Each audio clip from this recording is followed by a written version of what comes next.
In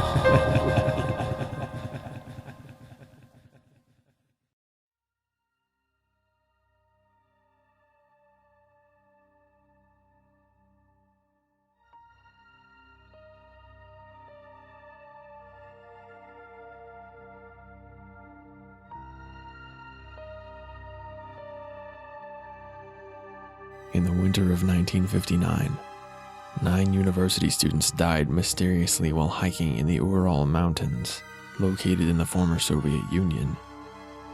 Details never leaked out to the public until well after the fall of the Iron Curtain, due to the unusual circumstances contained in the report.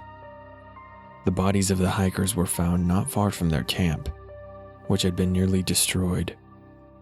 Investigators followed footprints to what looked to be the site of a small bonfire in the first 2 bodies. Inexplicably, they were clad only in their underwear, despite the bitter Russian winter. It was as if some force drove them from their camp before they could even dress. 3 more were found in another location, looking as if they were trying to return to their doomed camp after their companions succumbed to hypothermia.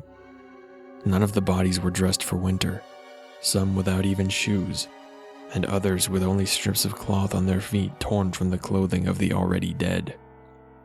If the circumstances were unusual, the autopsy proved to be completely bizarre. One of the students had major fractures to his skull, and another 2 had their ribs completely smashed. No external wounds or trauma were found.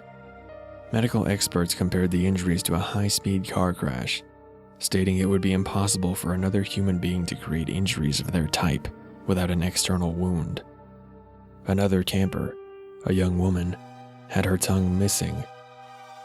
While investigators initially suspected foul play, no footprints were found near any of the bodies other than the student's own. Adding to the mystery, the bodies were all shown to have high levels of radioactive contamination. 9 years after the incident in the Ural Mountains, another group of hikers were found dead, this time in the Caucasus. The incident occurred in late summer this time. However, many similarities were present. The hikers' campsite was found destroyed, and the campers were forced to flee with little or no provisions. Rather than being spread out, the bodies were all found within a dozen yards of each other in a nearby clearing. The scene was described as horrifying by police. The bodies were positioned as if thrown at great speed and postured as if their bones had been smashed to splinters. The results of the medical investigation were immediately sealed by the Soviet government. Again, each of the 6 bodies presented high doses of radiation, despite a normal background radiation level near the site of the deaths. During autopsy, the medical examiner discovered that the initial description of the hikers' bones being smashed was incorrect. Their entire skeletal structures were missing, despite having no external wounding whatsoever. High levels of calcium and other nutrients were found in their blood and surrounding tissues. It was as if something had somehow rapidly liquefied the victims' bones. Crime scene photos also revealed that the clearing that the bodies were found in was not natural. Topographic maps taken only months before had shown the area to be a lush forest.